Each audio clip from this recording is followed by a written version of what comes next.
Want to stop juggling spreadsheets, calendars, and a dozen apps just to run your rentals?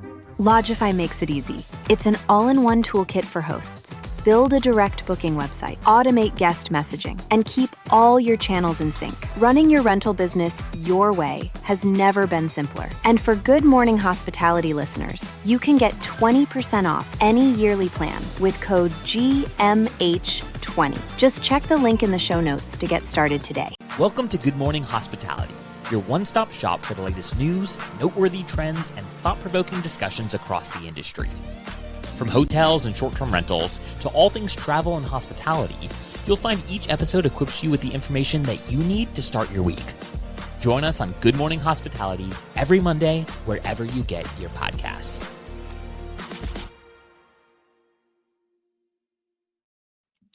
Good morning. Happy Monday. Hello, hello. Happy Monday.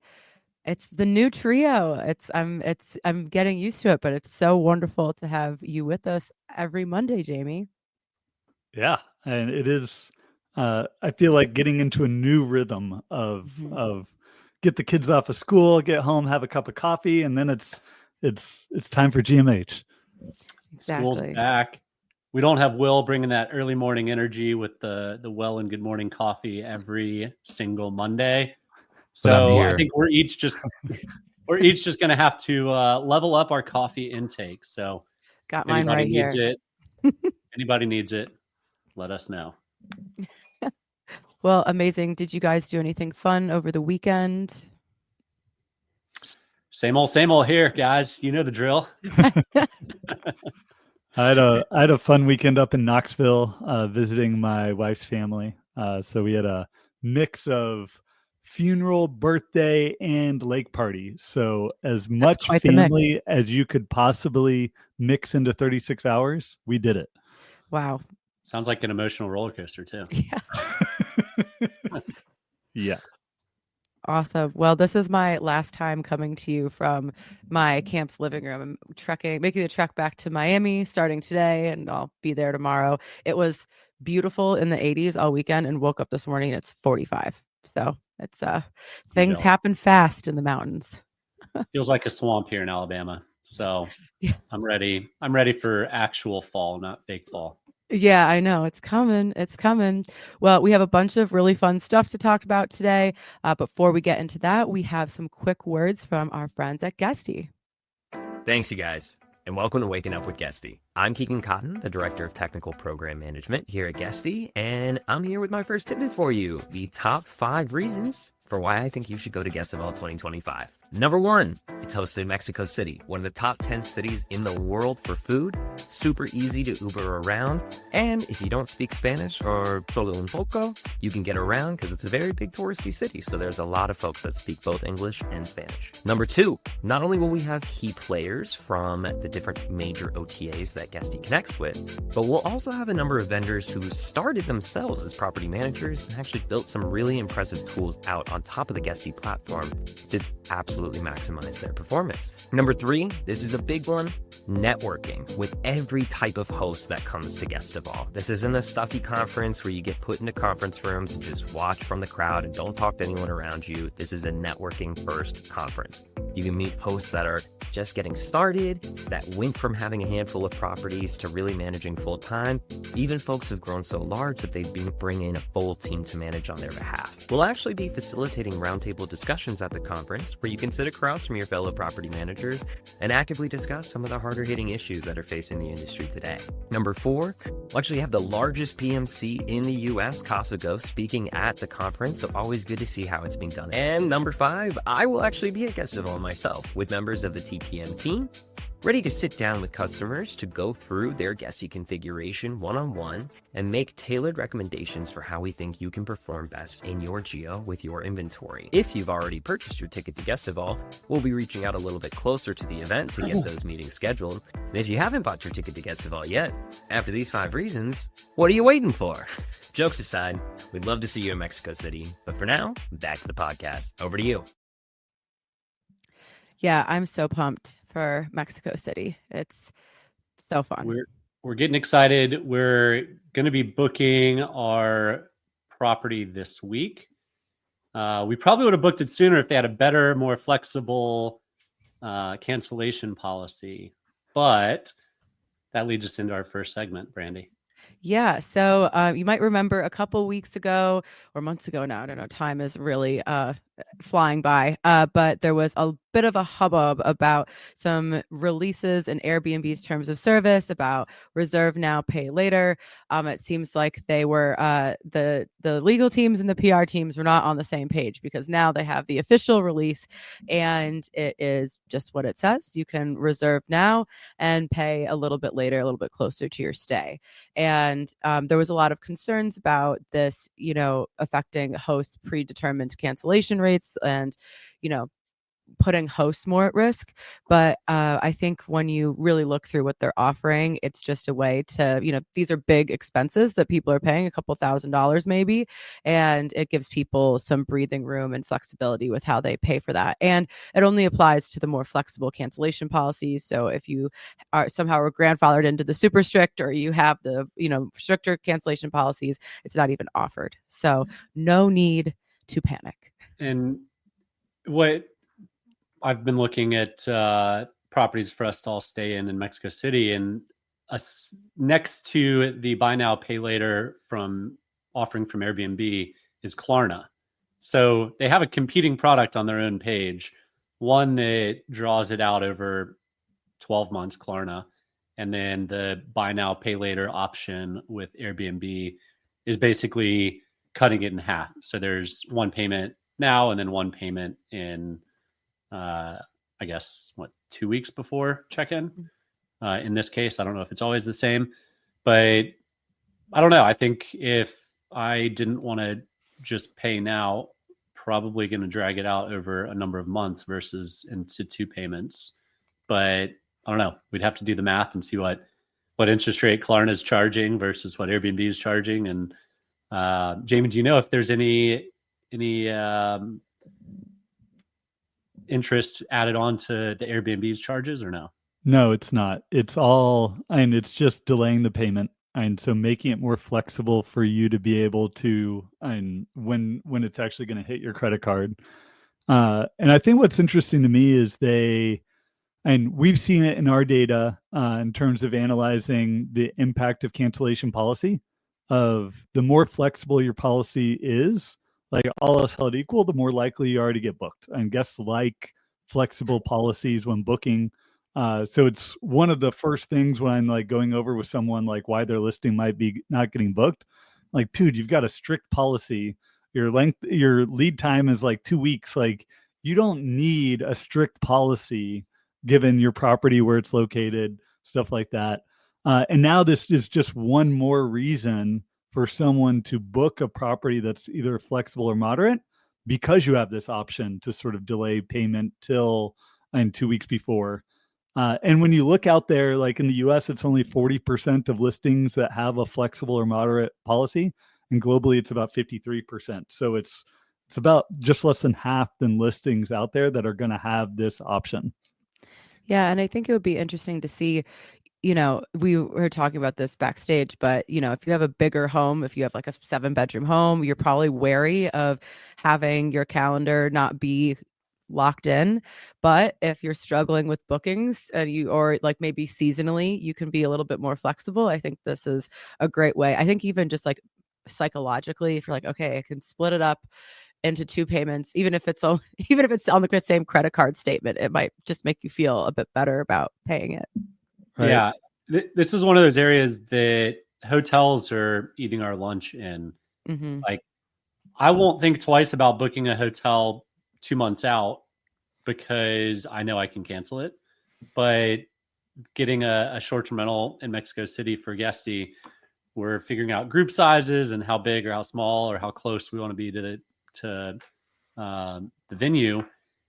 We just haven't pulled the trigger yet. We haven't reserved one because of the strict cancellation.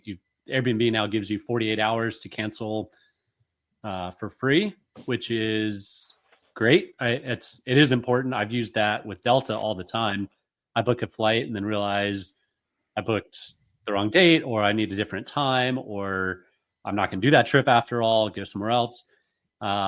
and that's important to have with Airbnb. But again, I totally get why a beach market or a ski market has not flexible cancellation policies, but a city like Mexico City, I would imagine, should have better cancellation policies, and that has led us to not book. I mean, I've kind of had it queued up to check out for We've been trying. I haven't done it, so I can see why booking windows have compressed. If the traveler gets penalized for booking ahead of time, then why book ahead of time? Yeah. One of the things I like here is this is Airbnb putting their money where their mouth is. Of like, they earned last year $818 million in interest income. So that interest income is from when a guest sort of books and their credit card gets hit, Airbnb collects that money. So right now they have $11.1 billion in their account. They're just funds held on behalf of guests for upcoming stays. So this is them saying, okay, we see like the competition between hotels, like people like being able to buy now, pay later. And we're going to take some of that interest income and we're going to say we're willing to give up some of that because we think properties are more likely to get booked if guests have that option. And then and I see it like as a host, like getting booked through Vrbo, like I get the money immediately. Like I got a booking for my 5-bedroom house for next summer in July. That money already hit my bank account. Like that's amazing. So like Airbnb, like, yeah, they don't pay until 24 hours after the stay starts, but at least they're sort of giving up some of that to help drive incremental bookings for properties. Giving up some of that to who? When you led into it, you said Airbnb collects that money. I'm going to correct you and say Airbnb collects your money. Your money. And holds on to your money. If you had gotten that same booking not on Vrbo and on Airbnb, that money, your money, would be in their account collecting carry and float until the check-in or the guests have already checked in. So merchant of record is important. Vrbo is, shout out to them for not holding on to your money. Also shout out to Booking. I love bookings, at least on the hotel side. And I think they do it on short-term rentals, Brandy. Yep. But you can choose a lesser pricey option if you opt out of cancellation, versus if you want flexible cancellation, you'll pay a little bit more. Sometimes I'm willing to pay a little bit more because I need the flexibility. Sometimes I'm fine taking the cheaper one and just ensuring I'm going to be taking the trip. So I like that option. I wish others would do that as well. Yeah, it's interesting. I wonder if any of the STR booking engines will give you the option to add like a Klarna or your own kind of buy now, pay later, like easy use option in the future. I think when people see once this is rolled out a little bit more, maybe they feel a bit more comfortable. But I mean, Vrbo had this for a while. You could put like 25% down. This isn't like a new concept. I think people just got a little spooked. So hopefully if you're struggling with some bookings and you make maybe some changes and have something more flexible, you might see some changes. Well, one thing that Vrbo has now or is testing is weather protection via weather promise. Also, when looking at properties in Mexico City, I got served up this weather promise guarantee. If it rains for more than 4 hours during the day, I get that day's worth of reservation back. That's pretty awesome. And I love this product. Location, oriented and activity oriented. If I'm going to be sitting in a conference room all day, I don't care if it's raining. If I'm supposed to be going on a golf trip or I'm going on a beach trip, and I do care that it's raining. So I love weather insurance. It is 1,000 times beyond my mathematical head on how somebody is actually calculating this and not losing their shirt. But they're either losing their shirt or making a killing. So kudos to them. I think it's a great product, and I'm excited. I believe this is just a test that Vrbo is doing right now, but I'm interested to see if this is going to be rolled out on a larger scale. Yeah, I think this is incredible. I think all the time of people who come to like Miami in the summer, not realizing that it's like basically like the rainy season, and when it just rains all day and yacht day is gone and the golf day is gone. I think this would really make a huge difference in that. You're still probably not happy you're inside, but at least you're getting some money back. Yeah. And great option if they're able to price this risk right. And we've seen it in real estate where and people were buying houses based on what they thought a home might be worth, and the models and technically right, but then you have the people that sort of self select into this because they know maybe they priced the risk wrong. So the fact that and they're using third-party data. It's not like you self-report, it rained 4 days, like give me my money back. And there's this like back and forth. Like I love that you don't even have to submit a claim.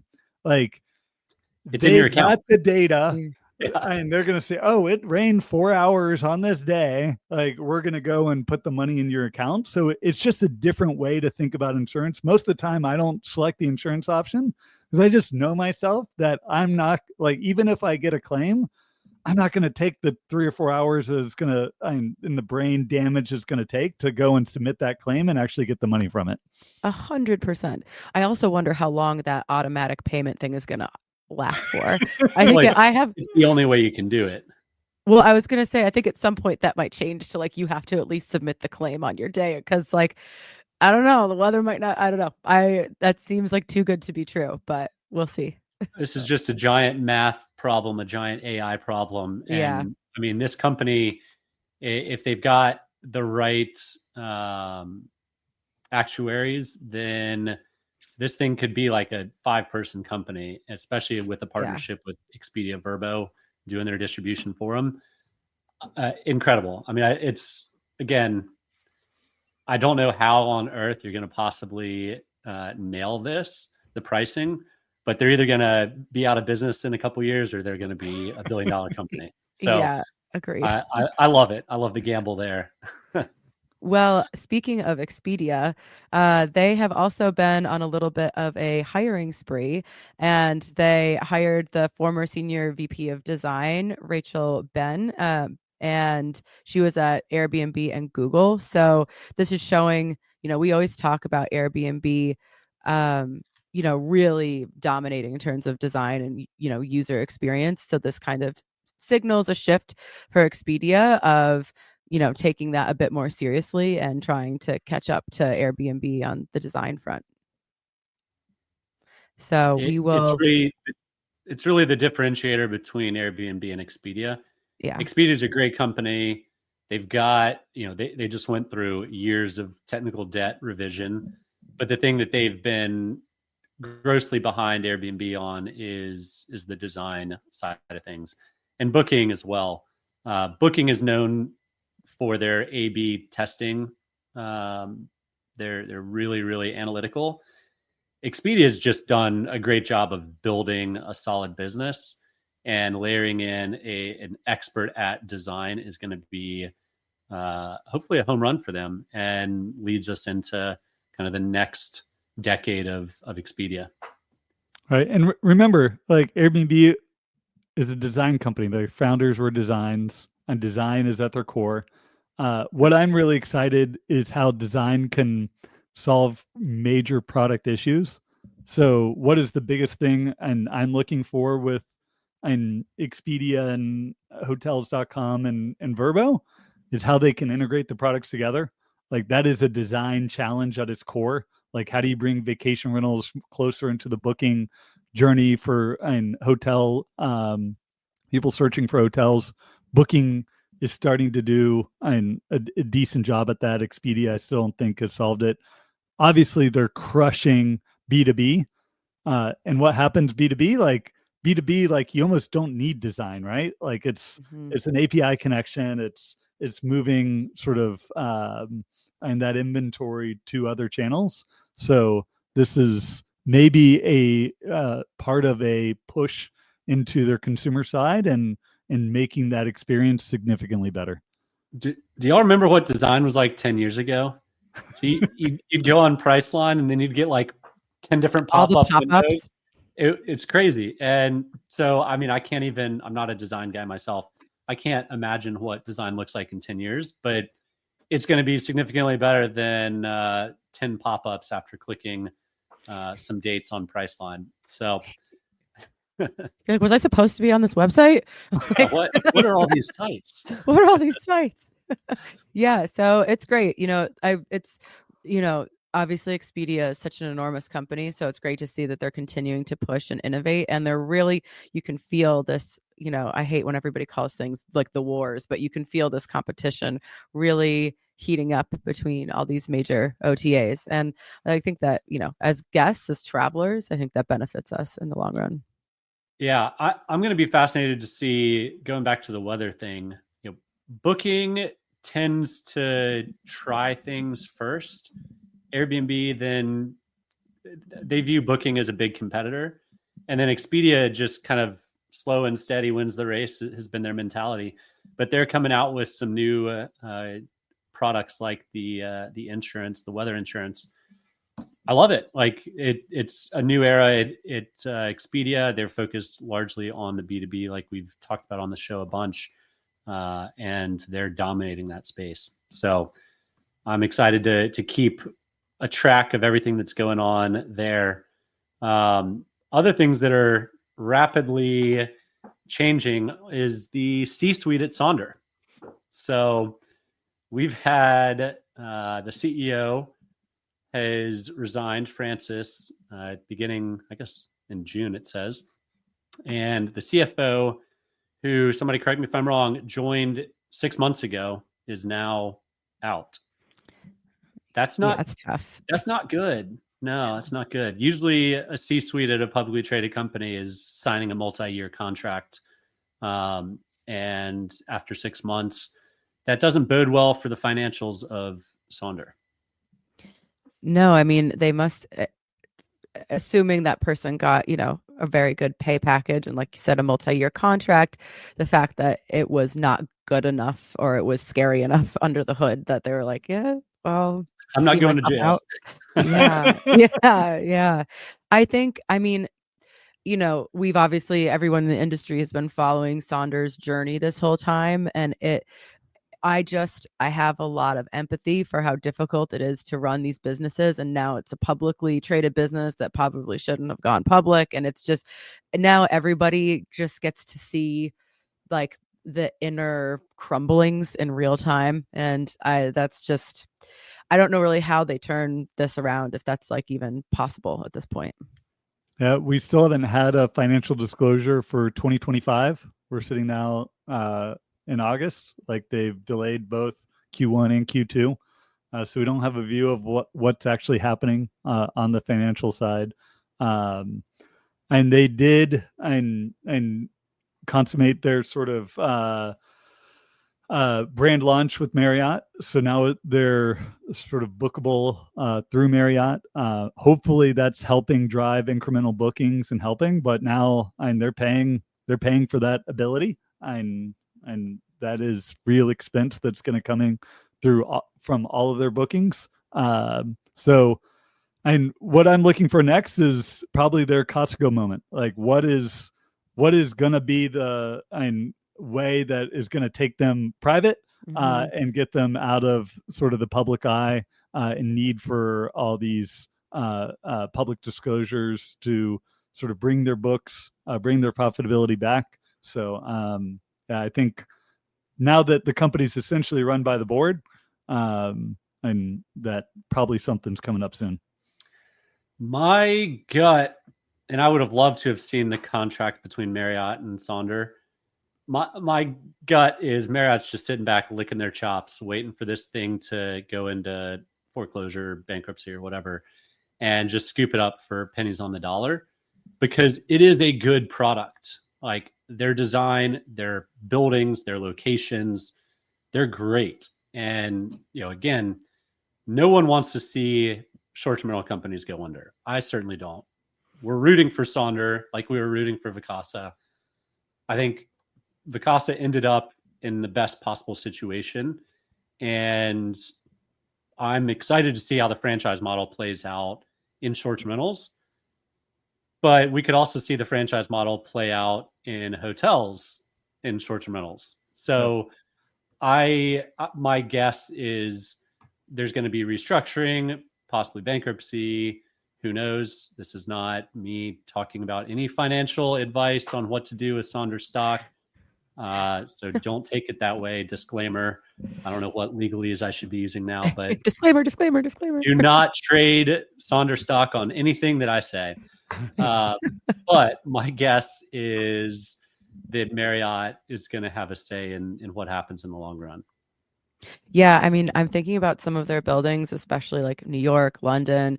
I mean, places where it's like really prime real estate that, another operator, hotel or otherwise, would be pretty psyched to have. So I think, if this is the way things are going, I definitely feel like before the end of the year, there's going to be some bigger news about what their next step is. To be fair, we've been saying that for about a year. That's true. That's true. So kudos to them. I guess if you don't put out financial statements for a year, then you can buy more time. Didn't know that was a thing, but now I do. Thanks, Jamie. But yeah, it does feel like at least in the next year, maybe by the end of this year, we'll have some clarity on what happens with Sonder going forward. Yeah, I think so at Romy every year we have a palmetto bug, which for those who don't know, that's just a name for a cockroach, award to like the person who can't be stopped. And I kind of feel like if you're in this business, especially in the urban landscape still, you have to be pretty scrappy. So, we used to look at their financials and be like, well, they only have X amount of cash and their cost of blah, like trying to predict when the end was coming. And they're little palmetto bugs. They keep surviving. So it's they got to be scrappy. So, but great. Well, any other comments for you guys? Anything exciting happening this week? Same old. Same old here. Jamie, you traveling? Flying out to Denver tomorrow morning. So Will, if you know you're listening, want to grab a drink, let me know. I think we're going to the Rockies game tomorrow night. So yeah. Awesome. Yeah. Well, I'm excited to I'm not excited to leave the Northeast. This is like my happy place, but I'm excited to get home and I'm excited to make moves and get ready for Guestival. So if you're a listener and you still haven't bought tickets to Guestival, you don't have to be a Guesty user. If you're just curious about using it or you just like the people that are going to be presenting and talking, you can still get tickets. The link is in the show notes. That is in Mexico City in September. So we're definitely looking forward to going. And for all of our listeners, if you want to find the links to the things we talked about, those will be in the show notes. And with that, we'll see you all next week.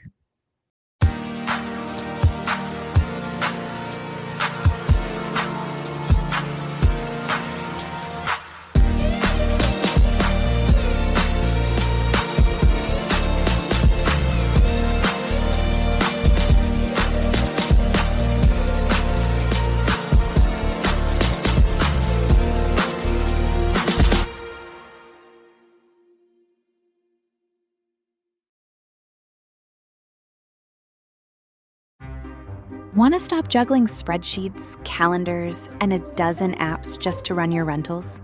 Lodgify makes it easy. It's an all-in-one toolkit for hosts. Build a direct booking website, automate guest messaging, and keep all your channels in sync. Running your rental business your way has never been simpler. And for Good Morning Hospitality listeners, you can get 20% off any yearly plan with code GMH20. Just check the link in the show notes to get started today.